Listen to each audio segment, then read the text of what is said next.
Welcome back everyone, and some correction, because as I stated beforehand, here it was only written eigenvalue of A. Now I added also eigenvalue of B, because here only A divided by ABC does no longer meet this requirement, but A plus B, this eigenvalue B was missing.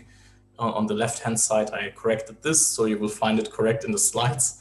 And here also this fun fact where I can mention complete garbage. So on that part, what is here the meaning also I clarified here now with bold print, and I will re-explain.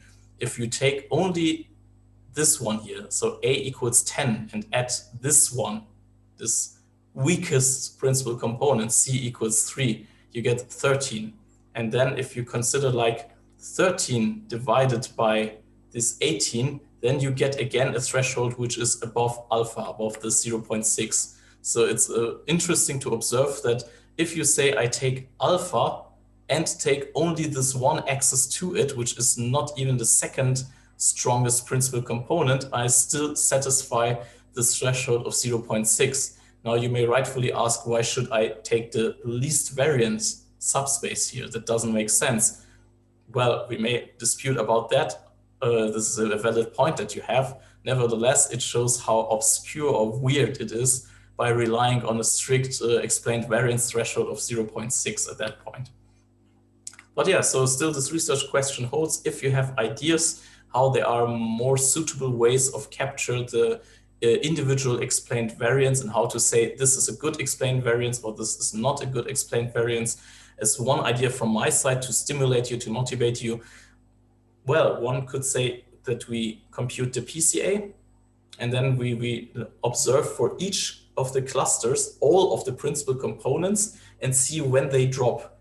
Does the one drop after the second principal component? So how much is covered among all the clusters for the first principal component? How much explained variance? How much explained variance by taking the second principal component? And from this we can derive a global threshold and see, okay, as a median or as something which satisfies the majority of the clusters, this may be a good explained variance. However, there's also the risk that if all of them perform poorly, then you will also have a poor explained variance.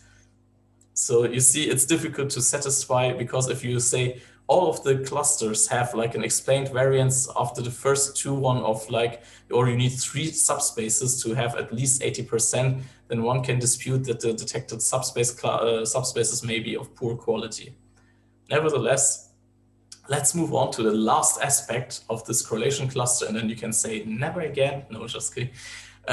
With the provocative title, Your Poison. And despite this side reference to the aspect of a song by Alice Cooper, Poison, we deal here on the topic on the effects of outliers in subspaces. I've mentioned it many times briefly that subspaces may be skewed, may be distorted by outliers, especially if you are dealing with algorithms that do not have outlier handling. And this is one of the points. Outliers can skew the results of clustering if not outlier detection is available, like in k-means, where an outlier can drag the mean, the centroid away. The same holds for local PCA or Oculus. And we ask deliberately, wait a second, I can tell you as much as I want, but there's no reason that you believe me. You're right, this is something that you should also do as a good scientist. We ask here, do outliers have impact on subspaces of clustering? And if yes, how is this poisonous effect expressed or visible? And here, take as an example, we have a data set, and obviously they lie very nicely around the line. However, we introduced here please pay attention to the vertical axis, with a certain distance, 3 outlier objects.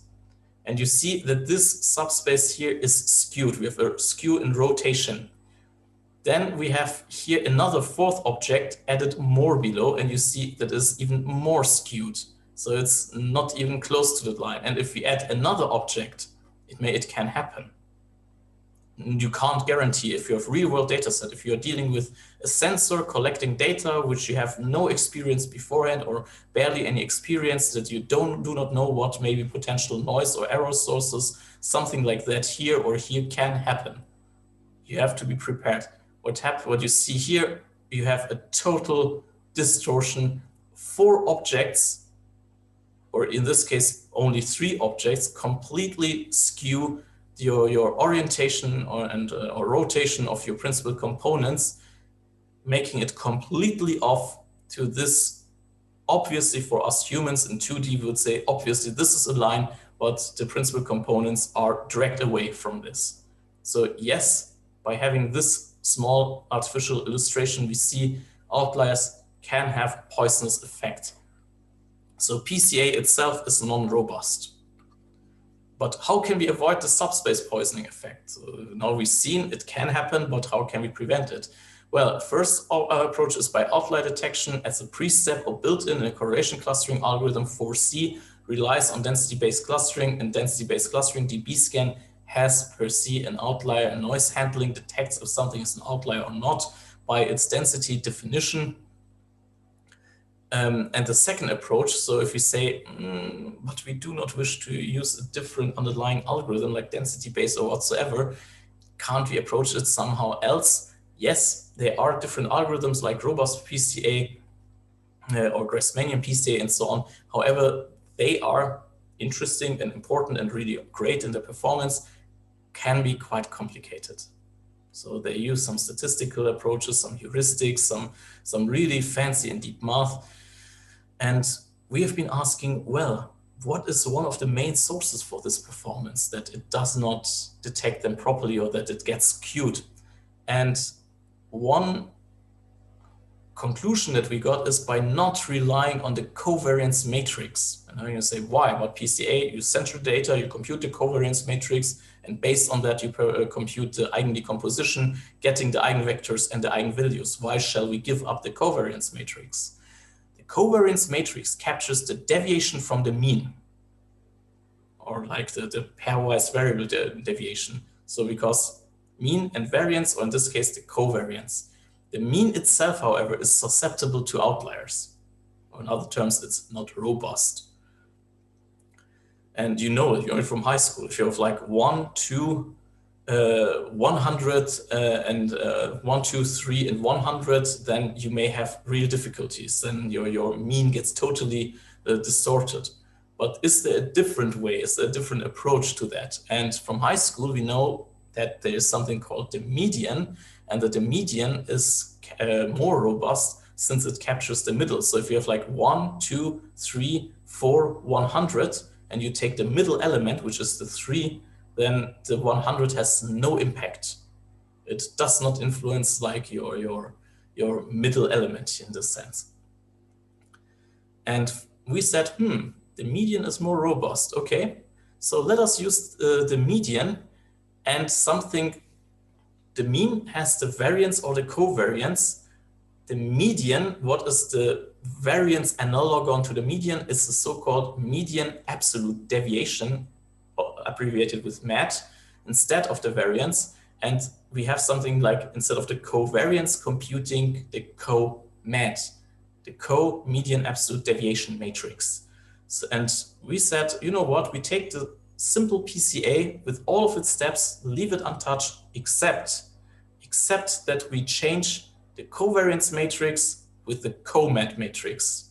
This is the only modification we introduce in this so-called co-MAD PCA, which we published 2019 together with my colleague Maximilian Hühnemörder and Professor Kröger and Professor Seidel from the LMU Munich together. That was in 2019 on the CSAR conference.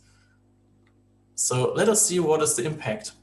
You see here, PCA gets distracted, MAD PCA, not really. It still gets distracted, so it would be a lie if we say it does not have a distractional effect. Then here with the one that we had fourth object more below, PCA gets distracted, MAD PCA does not get distracted. Or here with the extreme case, PCA gets distracted, MAD PCA or co-MAD PCA does not get distracted. So we see on this artificial data set that the co-MAD PCA is highly robust towards outliers. And something that we like because, yes, we can develop methods that are arbitrarily complex, that have sophisticated ideas and whatnot. But something that I personally sometimes cherish and also enjoy is to see if things can be solved in simple and elegant ways. And in this case, probably not elegant, but definitely simple, is this co-mat approach, where you say we replace the covariance matrix by the co-mat matrix. However, in this paper, there are open research questions. Are there any limitations that we obtain by relying on co-mat eigendecompositions? So do we destroy anything or limit ourselves with anything? And how do we measure the quality of the PCA? So instead of the mean square error, which would say this is a good choice because this one here may increase the deviation of the objects to this plane, but on the other hand, it decreases the deviation of this object to this line over here. So the mean square error does not seem to be suitable, since it is kind of like in favor of outliers, not really in favor, but this one here minimizes the distance to this extended red line, although it maximizes here the distance of the other objects to their lines here. So the mean square error may not be good. We use the mean absolute error, MAE, but also here we ask, is this really a good approximation or not? So there are these two open research questions, and also compete with other methods. This is something which a colleague is working on it, and I'm excited on the results. We are looking together at this. Yeah, so you see, by simply doing one single modification, namely, and this is the take-home message, so I do have outliers effect on subspaces. The answer is yes, at least for the PCA-based approaches. Why? Because the covariance matrix is susceptible to outliers, since the mean itself is susceptible. How can we approach it in a very simple or even almost naive way? By replacing the covariance matrix with the co-mat matrix. This is the take-home message from here. And now we get finally to a conclusion. Well, it was a long ride over 2 sessions that we had. The task of correlation clustering is to find clusters in arbitrary-oriented subspaces of the original feature space. The subspaces where the clusters reside, the subspace is part of the cluster definition. So these are not 2 separate things. They are kind of like interchanged. Therefore, the challenge that we face here is twofold. One, in finding suitable subspace for each cluster, and on the other hand, at the same time, finding the suitable cluster in each relevant or suitable subspace. And here we have like integrate subspace search in the clustering process, and the traditional full dimensional clustering paradigms are transferred into high dimensional space like density-based approach from in 4C or k-means fashioned approach in Oculus. Excuse me. Then algorithms, they are optimized with respect to the provided hyperparameters, which are either subspace or cluster affecting. So keep in mind there are these 2 potential worlds or types of hyperparameters. The primary objective of correlation clustering is to minimize the deviation of objects to their respective subspaces, or at least to satisfy the parameter thresholds for that. PCA methods are susceptible to outliers unless they have built-in outlier detection, like in 4C, through their locality properties. And local PCA, this is the very last point and something to make you think of. Local PCA and correlation clustering share similarities to the neural autoencoders. And if you think of it, autoencoders, in contrast to a simple PCA, I'm not talking about local or anything, but in contrast to a simple PCA, autoencoders are capable to learn arbitrarily shaped, non-linear, low-dimensional embeddings of the feature space. So one can say an autoencoder is a generalized, more powerful version of this limited linear PCA. However, local PCA or correlation clustering is we said, is a piecewise linear approximation of linearities, of non-linearities. And indeed, in the paper of local PCA from 1993, they compare each other against so-called auto-associators, excuse me, or autoencoders. And so it kind of brings up the question, cannot we consider correlation clustering or local PCA, or also local linear embedding, as some sort of an autoencoder? And if you think of it, the autoencoder, you have an input layer, you specify a target dimension for the latent layer. So you have this bottleneck where you say, learn this d-dimensional data, and in a L-dimensional lower dimensional representation, and then project it back, and the input and output, so the back projection, they should be as close, as similar as possible, or in other terms, minimizing the reconstruction error. And the same you can do for local PCA. You have your input data, you say, I want to have K clusters of dimensionality L, learn this lower dimensional embedding, and then project it back.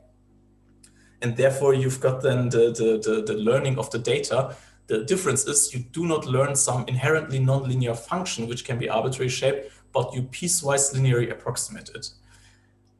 On that, we had also published a paper called with the title I Fold You So in 2020 with my colleague Anna Beer, Professor Kröger, and Professor Seidel from the LMU. That was a great experience. So in that paper, we asked the question deliberately and also investigated it further. Can we consider local PCA and also correlation clustering as an ultimate link to this as an autoencoder? Can it do the things that an autoencoder can do? And it needs further investigations, but the first indications say yes. The difference is, however, an autoencoder is highly computationally optimized. This whole neural-based techniques, they are superiorly optimized on GPUs and such, whereas local PCA, forget it. There may be some GPU-based or multi-core-based implementations, but they are by far not that sophisticated as an autoencoder. But just from the idea, similar that you say like the lambda calculus program can be translated into a Turing machine-based program or routine, and the other way around, a Turing machine can be translated into a lambda calculus. To have this relation in mind, something like this is also interesting here to see, like local PCA can like be considered, or correlation clustering can be considered as an autoencoder, and the other way around, autoencoder can be considered as a local PCA. Whereas the opposite direction, I haven't investigated anything so far. So can an autoencoder be considered as a local PCA, and if yes, with which limitations? Yeah. So if you have questions on that aspect, because this goes like beyond the topic of this general lecture that we have here, go ahead and contact me on that. And kind of an advertisement, well, there is a challenge if you wish to have it as a master's thesis. It's kind of mind-blogging. If you recall the one specific dendrogram or figure that we had with the different types of correlation clustering algorithms, we had the SSO and MSO. SSO is the single subspace optimized correlation clustering. So you're looking for one common arbitrary oriented subspace on which the clusters are detected, a bit like we said PCA, but it's kind of more sophisticated. And on the other hand, we have this multiple subspace optimized correlation clustering like local PCA, cache, and so on, what you have learned here, and which assigns to each cluster its own individual subspace.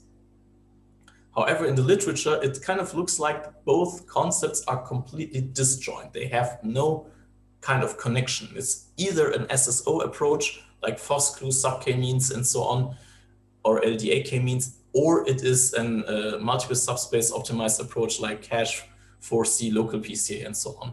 And we challenged here, are these two worlds truly in a binary fashion, completely disjoint, or is there like a transition? So you can say you have some path between single and multiple subspace optimized clustering.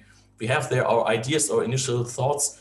If you're interested in investigating this topic together, then or in general, also if you're looking for a master thesis, keep contacting me under this mail address here, or also on Discord. And yeah, so I hoped there were at least the one or the other aspect that you kind of liked or even enjoyed in ideal case. Also, if there's feedback, since this is my first lecture that I'm giving here, so I also have been a deputy, being temporarily because someone was at a conference, another professor, but here it was like own slides, own lecture here. So for this sake, as such, I'm quite like fresh or new on that. Give me feedback or say this was too much blah blah, this was too few, this was too short, so that I get a bit of a feedback on that matter. Yeah, and this is it. You see here just plenty of references here, so a bunch of references where you can follow all these papers that have been addressed. Thank you for your attention. and also for the time. Next week will be again with Professor Kröger until the rest of the semester. So if you say, oh, for sake, please not again him, you won't see me at least in the lectures. And that was it. Have a great week and all the best. Stay healthy. Bye-bye.